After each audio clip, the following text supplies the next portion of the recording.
Well, good morning. Today is Thursday, January 11th. It's family dinner night, so you get to see the whole group tonight.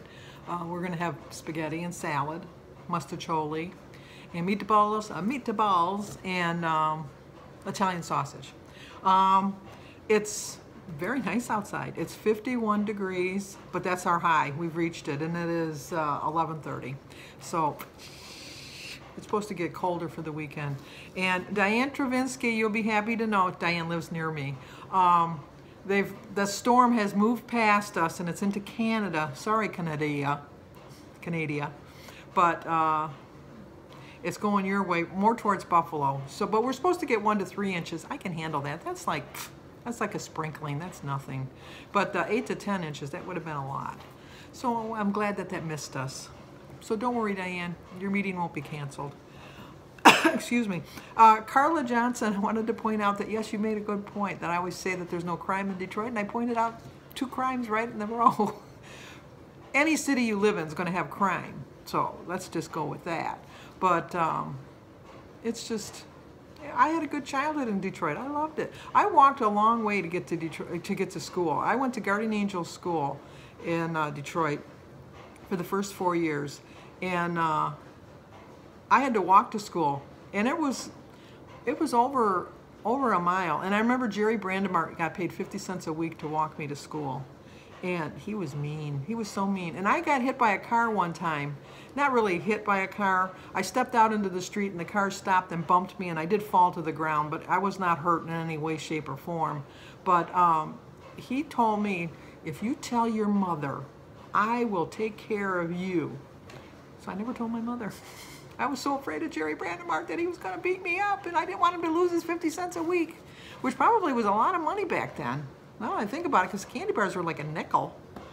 But, and when I was telling you yesterday about the TV, it's just so amazing to me that there was a time that there was no TVs, that people just didn't have TV. I remember when my Aunt Marge got a color TV, and it was like, oh my gosh, it's a color TV. And then it would be on the TV guide, in color only, today only. So it was just such a far way we've come.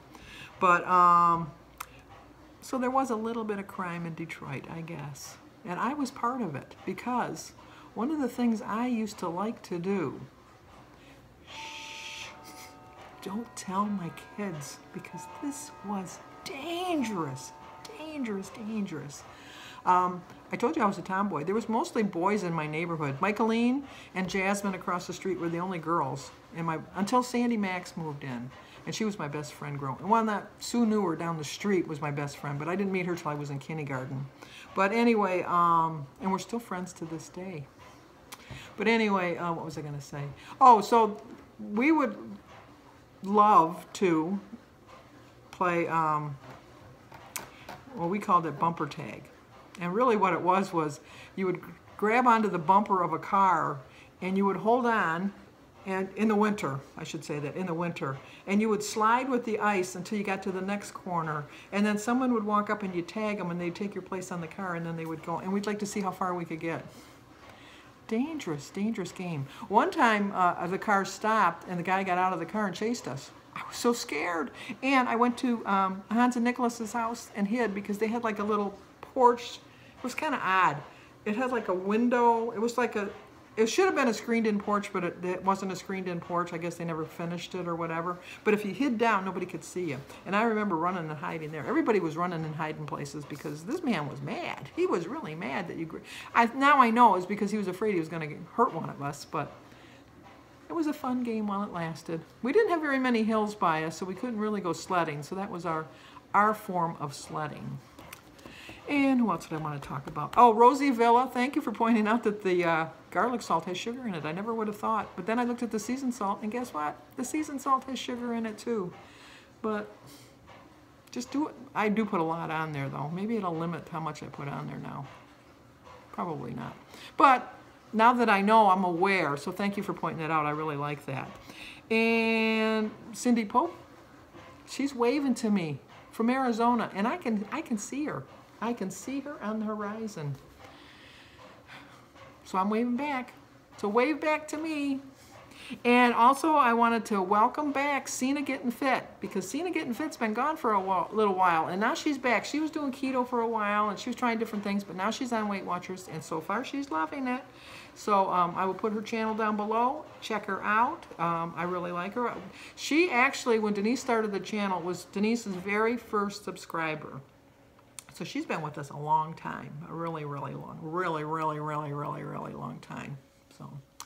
Let me think what I'll tell you a story. You seem to like my stories. I like telling them, I really do, but to me, they're just part of my life. I don't think of them as all that great, but when I was 11, I told you we lived in a very small house. It had a living room and a kitchen, a very, very small bathroom.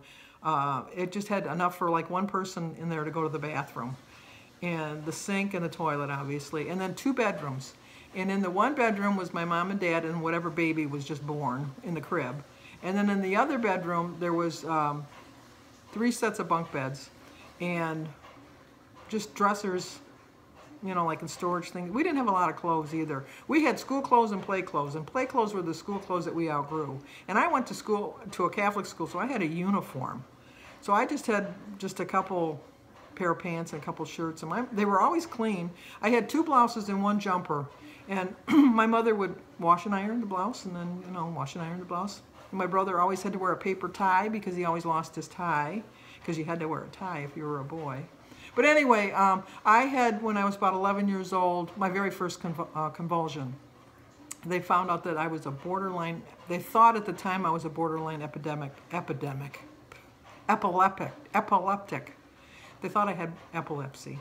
So I had my first seizure, and I was on the top bunk, and I fell out of the bunk onto the floor. And I don't remember falling, but I do remember my mother coming in, and I do remember as I was coming out of it, my mother dragging me by my feet into the kitchen to call my Aunt Rose, who lived down the street. I told you that yesterday. And so she came, and then they called the fire department. And that wasn't a mortifying experience.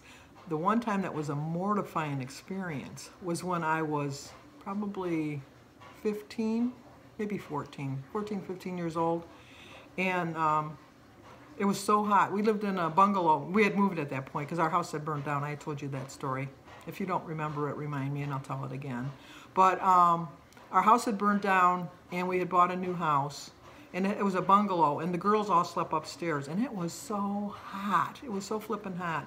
And we just had a fan, but, you know, no air conditioning back then. And I slept naked. And I had a convulsion, and my mother called the fire department, and when I woke up, I had 6 firemen around my bed, and I was naked. Mortified. Oh my gosh. And the bad part about it was, on my way to school, there was, the fire department was, and we used to always stop because the firemen had, like, they really didn't have screens back then that much. Some houses had screens, some people didn't have screens, but you just opened your window. And they would sit there at the table and they would talk to us as we went by. I would walk by like this. I wouldn't talk to them anymore because I thought, you've seen me in my All Together, my birthday suit, and they didn't sing happy birthday to me either. Oh, I was mortified. Just mortified. Can I tell you that? I was mortified. So, and then I had another convulsion I had a lot of convulsions. Well, I thought I was going to have one, and I was in history class, and I didn't like this. I loved history, but I didn't like this history teacher. And I felt it, because you kind of feel it coming on. And I felt it coming on, and I thought, this was just not maybe a year after the fireman incident, and I thought, I don't need these people, because it was my first year of high school, seeing me and being noted as the class freak, or, you know, the spaz or whatever. I didn't want to have that reputation. So I got up and walked. I raised my hand and asked if I could leave the room to go to the bathroom. And she said, no, there's only 10 minutes left of class, you can wait. And so I thought I'd go wait, and then the more I could feel it coming on, I thought, no. So I walked out, and I went to the bathroom, and I did have a convulsion in the bathroom, but when I came out of it, one of the student guards or whatever, I don't know what you call them, hall monitors, came in and told me I had to go to the counselor's office, and I got suspended for walking out of class. So when my mother found out, she marched right back. We went right, I only missed one class because when I got home and I told her, and she said, oh no, we're going. So we walked back to the school. She went right into the counselor's office and she gave him what for. And then I went to my next class and I was fine. And then the next day the teacher apologized and told me if I had that problem ever again, I'd just walk out of the class. Which I might have done once or twice when I didn't really need to. But anyway, that's my stories. I got well, I've had two since then. I had one when Jim and I were dating, and we were at the drive-in movie theater with another couple. We were double dating, and we were in the back seat making out, and I had a convulsion. I could feel it coming on, but then I thought, well, no, it's just the heat of the moment. But it wasn't the heat of the moment. It was actual convulsion, and Jim was freaked. He was so freaked.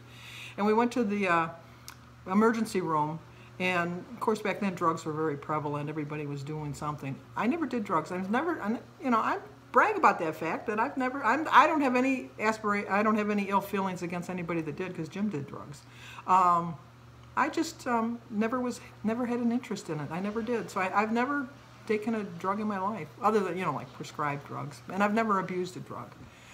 So where was I going with this? Oh, so anyway, we went to the hospital. We were in the emergency room, and the doctors all thought I was having a drug overdose. And so they called my parents and told me I was having a drug overdose. And my mother says, no, I think she's having a convulsion. Check that out. And that's what I was having. And my very last convulsion I can remember having was when I was pregnant with Jimmy, when I was delivering Jimmy, and they were trying to, my water broke at 3 in the morning. I didn't go to the hospital till like 11 o'clock in the morning because, I was young and foolish, didn't know.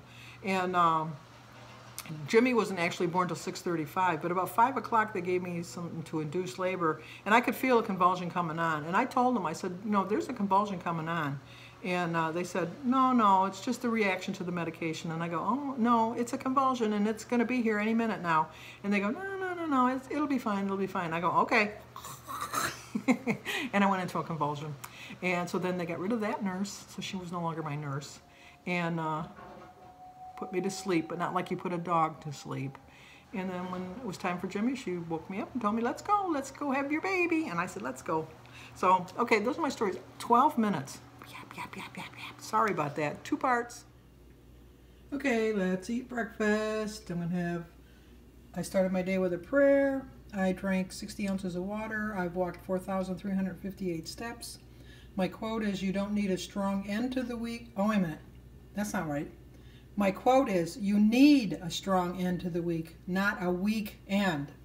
25 smart points, 0 for my egg, my berries, my banana, my grapefruit tea, and water. So still have 25 points left for the day. I probably will have 2 cups of tea because that's a smaller cup than I normally use, but I love it. It says, let's get fit. Thank you, Weight Watchers with Carrie. I love it.